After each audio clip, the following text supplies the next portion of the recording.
Bonjour, voici la séance 2 du chapitre 6 d'Histoire, la Troisième République en France avant 1914. Alors je vous rappelle que dans la séance numéro 1, vous avez étudié en grand 1 la conquête du pouvoir par les républicains de 1870 à 1879. Donc on a vu que la République est née de la défaite de 1870, qu'elle a du mal à se mettre en place, qu'il y a des tentatives de retour à la monarchie qui sont un échec, et finalement, à la fin des années 1870, la République se solidifie. Et donc la constitution de la Troisième République est appliquée. Nous passons maintenant à la deuxième partie, l'enracinement de la République de 1879 à 1914. Et tout d'abord, en premier point, une démocratie libérale. Première idée, le rétablissement des libertés fondamentales. Alors, les républicains modérés qui sont au pouvoir veulent supprimer et décident de supprimer toutes les mesures dont ils ont souffert pendant les décennies précédentes. C'est pourquoi donc ils votent le rétablissement des libertés fondamentales. Alors vous pouvez voir dans cette chronologie un certain nombre de ces libertés. Donc la liberté de réunion, ensuite vous avez la liberté de la presse, puis la liberté syndicale et la liberté d'association. Dans cette chronologie figure aussi la loi sur l'école publique obligatoire et gratuite. On y reviendra un petit peu plus tard.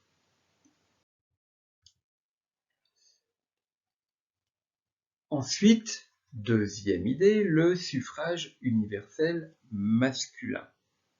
Alors, la pratique du suffrage universel s'enracine et elle s'étend avec la loi municipale de 1884. C'est-à-dire qu'avant 1884, les maires étaient nommés par les préfets. Après 1884, les maires sont élus par les conseils municipaux, eux-mêmes élus par les citoyens. Donc on a bien un suffrage universel masculin et malheureusement le droit de vote n'est toujours pas accordé aux femmes malgré leurs revendications. Nous passons au petit 2, une nouvelle culture politique et tout d'abord une société guidée par la raison. Les républicains sont influencés par les idées des Lumières et le positivisme. Alors le positivisme, comme je l'ai indiqué ici, est une doctrine produite par le philosophe Auguste Comte. Selon lui, l'humanité est entrée au XIXe siècle dans l'âge positif où tout peut s'expliquer par la science et non plus par la religion. Donc les républicains sont influencés par cette doctrine. Conséquence, pour eux, la science est le moteur du progrès. C'est pourquoi ils combattent la religion et le cléricalisme. Alors qu'est-ce que le cléricalisme? C'est l'idéologie qui prône la prédominance des idées religieuses et du clergé dans la vie publique et politique. Donc, c'est-à-dire que le clergé ne s'occupe pas uniquement du domaine spirituel, mais aussi il intervient dans la vie publique et politique. Alors, nous passons maintenant à la deuxième idée, la laïcisation de la société. Les républicains mènent une politique de laïcisation qui concerne d'abord l'école, mais qui vise aussi l'ensemble de la société. De quoi s'agit-il? C'est une politique d'un État qui vise à supprimer tout rôle public aux églises et à cantonner donc la religion à la sphère privée. Alors, pour cela, les emblèmes religieux sont retirés des lieux publics et le divorce est rétabli en 1884.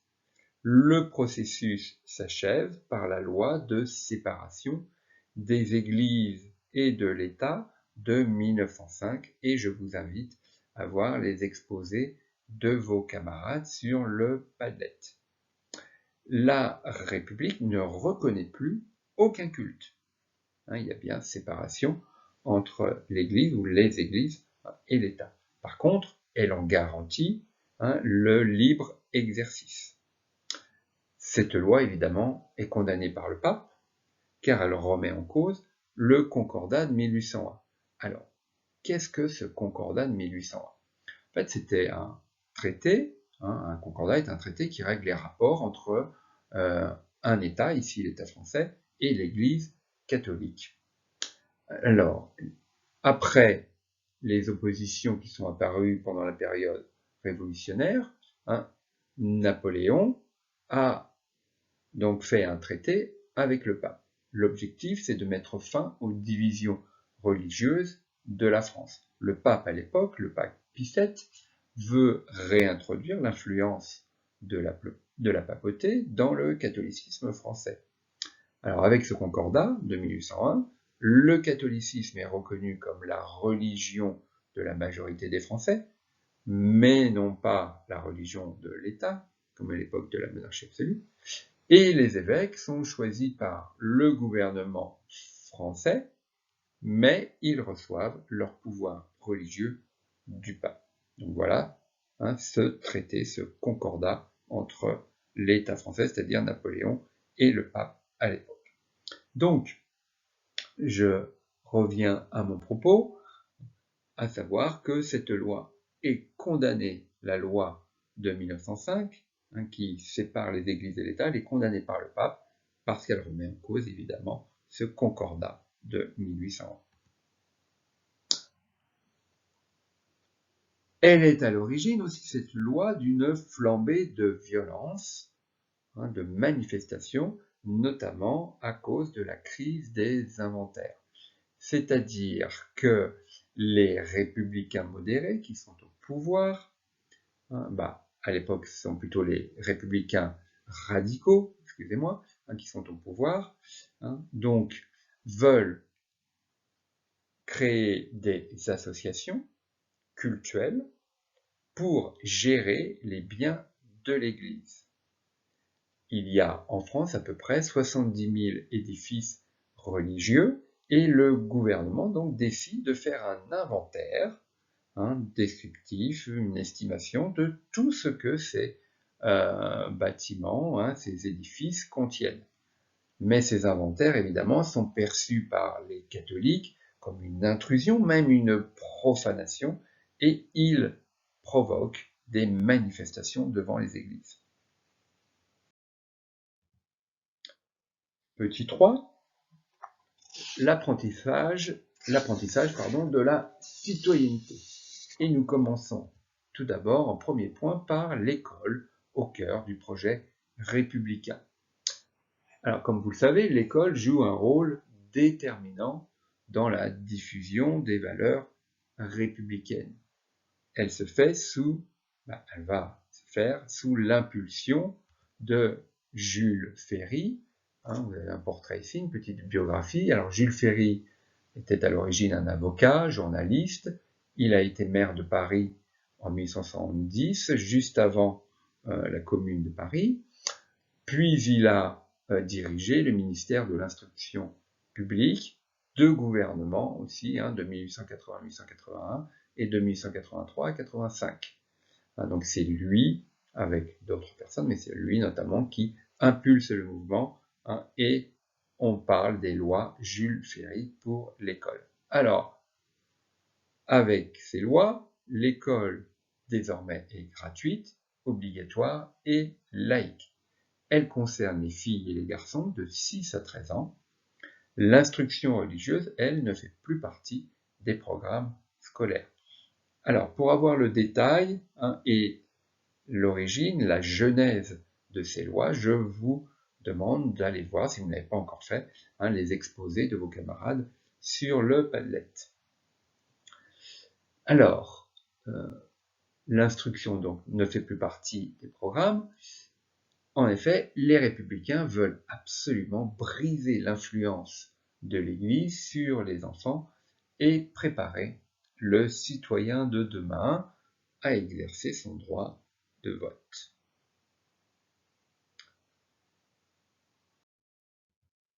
Deuxième idée, garantir l'égalité des chances.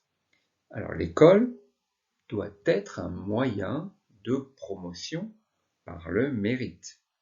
Les classes moyennes rêvent d'une ascension sociale pour leurs enfants, mais celle-ci n'est pas toujours une réalité.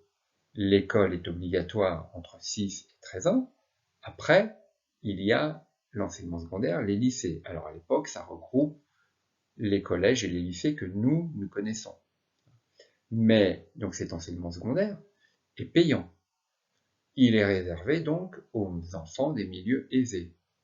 Les bourses qui sont accordées ne sont pas suffisantes, donc en fait, l'enseignement secondaire est vraiment réservé aux enfants des familles les plus riches, aux familles bourgeoises.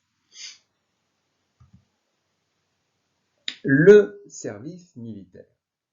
Alors, il y a la loi de 1889, j'y reviendrai tout à l'heure.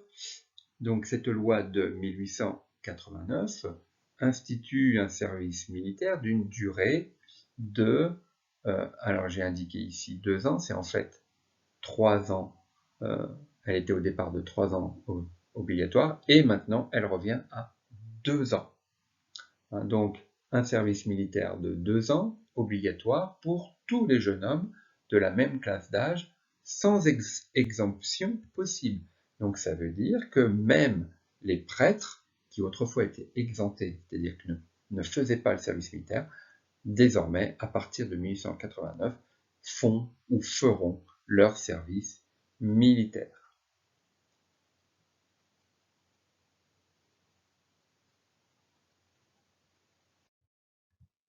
Nous passons au grand 3, la dernière partie, et tout d'abord, en premier point, la montée de l'antiparlementarisme. Alors, commençons par expliquer le contexte, un contexte difficile. Au milieu des années 1880, la France est traversée par une crise économique comme toute l'Europe et les États-Unis. Elle se traduit par des faillites bancaires, la concurrence des pays neufs comme les États-Unis, l'Australie, l'Argentine dans le domaine agricole, des difficultés dans le domaine de la sidérurgie. Conséquence, il y a un fort mécontentement social puisque le chômage augmente à ce moment-là. Par ailleurs, la France est traversée aussi par des scandales politico-financiers dont le plus important est le scandale de la Compagnie du Canal de Panama. Alors le Canal de Panama, c'est une idée de Ferdinand de Lesseps, qui a eu aussi l'idée du canal de Suez. Et ce scandale est révélé par la presse et il éclabousse les républicains modérés. Alors, de quoi s'agit-il? En fait, c'est un scandale lié aux difficultés de financement de la compagnie du canal de Panama. C'est la société, donc l'entreprise créée par Ferdinand de Lesseps pour réunir l'argent nécessaire et mener à bien le projet. Alors que le chantier se révèle plus cher que prévu, Lesseps lance une souscription publique. Alors une souscription publique, c'est-à-dire demander l'argent de l'épargne des contribuables, c'est-à-dire de la population, pour participer au projet, et plus tard, ceux qui ont souscrit seront remboursés. Ça fonctionne comme ça, normalement, une souscription. Or, une partie de ces fonds, de cet argent, donc qui provient des Français, est utilisée par un homme, un financier, qui s'appelle Jacques de Raynac, pour soudoyer des journalistes, c'est-à-dire les corrompre, et obtenir de manière totalement illégale le soutien de personnalités politiques. Après la mise en liquidation judiciaire de la compagnie, qui ruine tous les souscripteurs, donc c'est ça qui provoque le scandale. Le baron de Reynac est retrouvé mort, tandis que plusieurs hommes politiques sont accusés de corruption et le scandale éclate à ce moment-là au grand jour. Conséquence, les gouvernements républicains sont éclaboussés, disqualifiés, et puis il y a un recul des mêmes républicains aux élections de 1885. Donc voilà déjà le contexte au milieu des années 1880. Alors il y a évidemment une hausse de l'instabilité ministérielle et un essor de l'antiparlementarisme qui va se développer lors de la crise boulangiste entre 1887 et 1889. Alors cette crise a bouleversé la vie politique française pendant 3 ans. Au cours de cette période, le général Boulanger, que vous voyez ici, a rassemblé autour de son nom des soutiens divers et opposés. Des nationalistes qui veulent une revanche contre l'Allemagne, les bonapartistes, il en existe encore un certain nombre, les monarchistes, et même la gauche et l'extrême gauche. Alors pourquoi? Parce que certains républicains radicaux et socialistes, notamment, ont apprécié les mesures prises par le général Boulanger, quand il a été, on va le voir, ministre de la guerre, des mesures favorables aux soldats pour améliorer leur ordinaire, et puis le service militaire pour les ecclésiastiques, cette fameuse loi militaire de 1889, et puis aussi, il n'a pas fait envoyer l'armée lors de la grève des mineurs à Decazeville, et ça, la gauche et l'extrême gauche ont apprécié. Alors, qui est ce général Boulanger? Il a tout d'abord fait une brillante carrière militaire. Il s'appelle Georges Boulanger. Il est devenu ministre de la guerre en 1886. Très vite, il apparaît comme un ministre très populaire, dont les réformes séduisent la troupe, c'est-à-dire les soldats, et l'opinion publique. Il est considéré comme un bel homme, il a de la prestance, il impressionne, il est élégant. Par des mesures simples et efficaces, donc il va améliorer le sort des soldats, des hommes de troupe. C'est un républicain, en tout cas il se dit républicain, ami de Gambetta et de Clémenceau. Il sait faire preuve de fermeté à l'égard de la partie la plus conservatrice de l'armée et de sensibilité royaliste. Mais il quitte le gouvernement en 1887. Alors là, il se lance dans une carrière politique. Il est élu député en 1888 et il devient le chef du camp nationaliste à l'Assemblée nationale. Il mène une campagne très vigoureuse contre le gouvernement.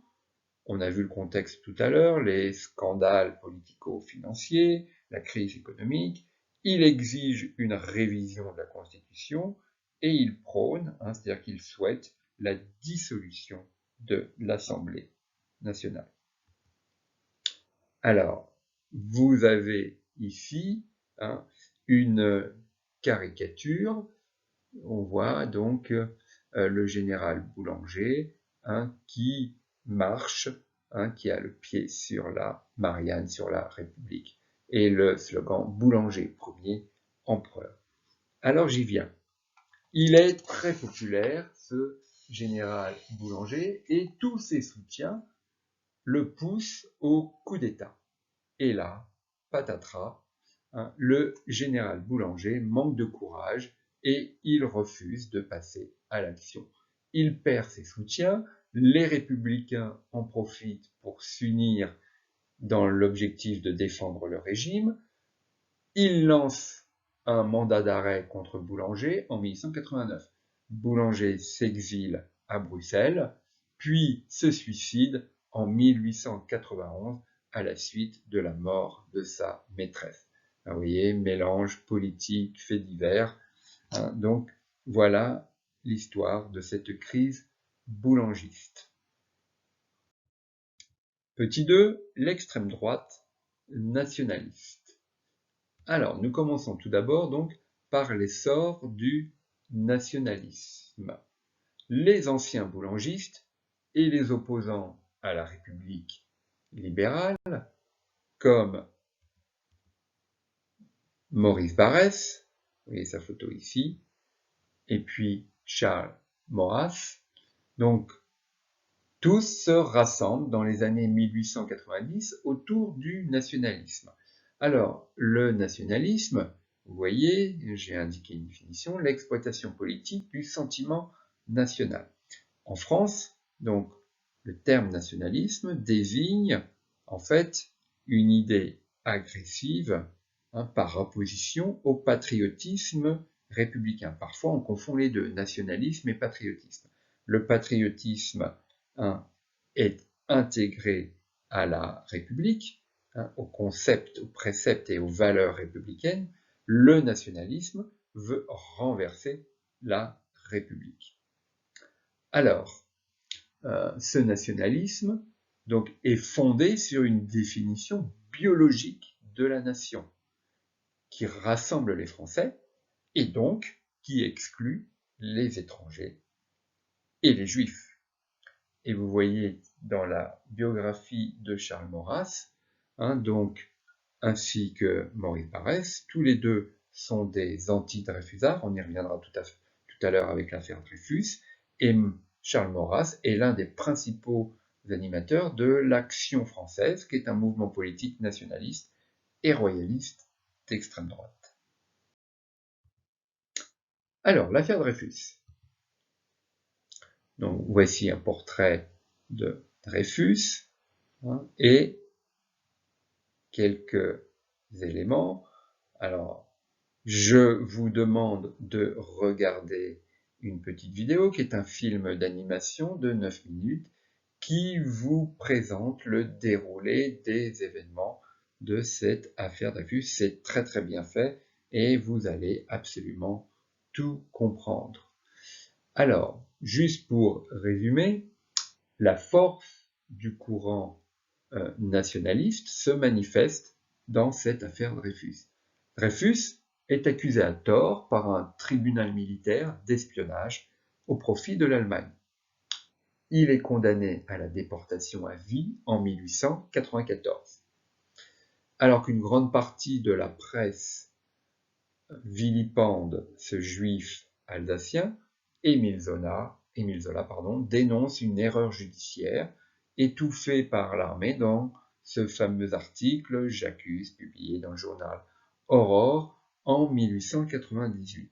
Alors, je vous demande et je vous conseille de regarder les exposés sur le Padlet de vos camarades sur l'affaire Dreyfus. Donc, il y a le déroulé des événements, il y a un exposé sur Dreyfusards et anti-Dreyfusards, et puis un exposé également sur le J'accuse d'Émile Zola. Enfin, dernière idée, la défense des valeurs de la République.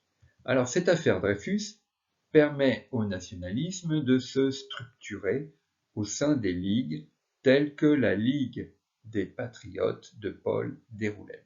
Alors, les ligues, ce ne sont pas vraiment des partis politiques, ce sont plutôt des mouvements qui privilégient l'action dans la rue de manière violente, contrairement aux partis politiques qui participent à la démocratie parlementaire et aux élections. Alors, vous avez ici un portrait, une photo de Déroulède, et c'est lui qui a fondé la Ligue des Patriotes, un des mouvements pionniers du nationalisme en France. Cette affaire soude aussi, rassemble également la gauche autour de la défense des droits de l'homme. Et c'est en 1898 que naît la Ligue des droits de l'homme, qui est toujours en action aujourd'hui. Jean Jaurès, d'ailleurs, s'est engagé en faveur de Dreyfus et il a rapproché ainsi les socialistes de la République parlementaire qui était opposée auparavant. Un gouvernement de défense républicaine se met alors en place en 1899. Il regroupe les républicains modérés, les républicains radicaux et les socialistes, tous unis contre l'extrême droite. Alors voici un tableau très intéressant des tendances, des forces politiques entre 1879 et 1914. Donc pour vous, c'est une référence et vous pourrez le consulter aussi l'année prochaine en terminale quand les cours d'histoire reprendront pour que vous compreniez un petit peu la situation politique française. Alors, ce tableau donc, présente les forces politiques de l'extrême droite à l'extrême gauche. À l'extrême droite, donc, on a la droite nationaliste. On a vu le général Boulanger, Paul Déroulède, Maurice Barrès, Charles Maurras. Donc, elle est née à partir de la crise boulangiste, cette droite nationaliste. Elle est anti-libérale, anti-parlementaire et évidemment antisémite, et elle s'organise à l'époque en ligue. Vous avez la droite libérale, dont la personnalité principale est Adolphe Thiers, on en a déjà parlé. C'est lui qui dirige le gouvernement à Versailles au moment du siège de Paris, de la Commune de Paris. Alors cette droite libérale, elle s'organise avec les anciens orléanistes qui ont accepté maintenant la République parlementaire. C'est une droite conservatrice, évidemment, qui ne veut aucune réforme sociale. Elle défend le libéralisme à l'époque. Vous avez les républicains modérés qui sont au pouvoir de 1879 à 1899 avec des personnalités telles que Jules Ferry, Jules Grévy, Léon Gambetta, un de leurs soutiens, Victor Hugo. Ils sont favorables à des réformes. On a vu donc les lois scolaires, la loi de séparation des églises et de l'État en 1905, etc. Vous avez les républicains radicaux, on dit tout simplement les radicaux, avec des gens comme Émile Combes, et je parlerai tout à l'heure de Georges Clemenceau. Ils seront au pouvoir de 1899 à 1914, donc c'est l'aile gauche républicaine, attachée à des réformes sociales, très anticléricaux, puisque c'est eux qui gouvernent en 1905, et ils vont évoluer vers le centre au fur et à mesure des années. Les socialistes, alors les socialistes sont divisés en deux tendances. Vous avez les socialistes révolutionnaires, donc anticapitalistes qui veulent une révolution, et les socialistes réformistes qui croient en la possibilité de réforme sociale tout en restant dans la République telle qu'elle est. Et on verra qu'ils vont se rassembler en 1905. Et puis l'extrême gauche avec les anarchistes. Alors on a vu les anarchistes durant la Commune de Paris, notamment avec Louise Michel. Elle n'est pas représentée au Parlement, puisque les anarchistes de toute façon sont contre toute forme d'autorité et notamment contre la démocratie représentative. Et on verra que les anarchistes vont s'exprimer à un moment donné grâce aux syndicats, et on verra la création de la CGT. Voilà. Nous passons au petit 3, le mouvement ouvrier. Première idée, le mouvement ouvrier, les anarchistes et les syndicats. Après la répression de la Commune, le mouvement ouvrier s'est reconstruit autour des syndicats qui sont autorisés depuis 1884 et aussi de plusieurs partis socialistes, les deux tendances que j'ai indiquées tout à l'heure, qui contestent à ce moment-là le régime républicain qu'ils considèrent comme bourgeois. Mais vous avez une opposition beaucoup plus violente au régime, c'est celle des anarchistes, donc la théorie anarchique ou anarchiste, donc c'est un mouvement d'extrême gauche qui rejette toute forme d'autorité. Alors j'ai mis quelques exemples ici, vous voyez, rejet de l'État, du capitalisme, de la religion, du patriarcat, qui met en avant la liberté individuelle et l'égalité. Ah, j'ai oublié ce mot, l'égalité. Le gouvernement va réprimer durement les anarchistes qui fomentent des attentats, donc l'action terroriste. Les anarchistes appellent ça la propagande par le fait, c'est-à-dire s'en prendre aux institutions républicaines et aux représentants des différentes formes de l'autorité. Un des personnages les plus connus de l'époque, c'est Ravachol. Vous avez sa photo ici, donc un ouvrier militant anarchiste qui a assassiné plusieurs représentants politiques, des ecclésiastiques aussi, qui sera arrêté et guillotiné en 1892. Mais vous avez, alors ici à travers la une du petit journal, la représentation aussi d'un autre attentat, celui qui a touché la Chambre des députés, donc attentat réalisé par un anarchiste qui s'appelle Vaillant, qui lui aussi sera arrêté et guillotiné. Alors, je vous conseille de voir l'exposé sur les anarchistes, sur le Padlet également. Nous terminons par la montée du socialisme. Alors, à l'époque, la gauche est dominée par les radicaux. On disait les républicains radicaux, maintenant on dit tout simplement les radicaux. Ces radicaux gouvernent la France de 1899 à 1914. Ils mettent en place des réformes sociales pour se rapprocher des ouvriers. On a vu que c'est un gouvernement radical qui a fait voter la loi de séparation des églises et de l'État, mais le gouvernement de Georges Clemenceau, entre 1906 et 1909, réprime fortement les grévistes. La conséquence, alors je l'ai indiqué ici, c'est que les socialistes vont passer dans l'opposition.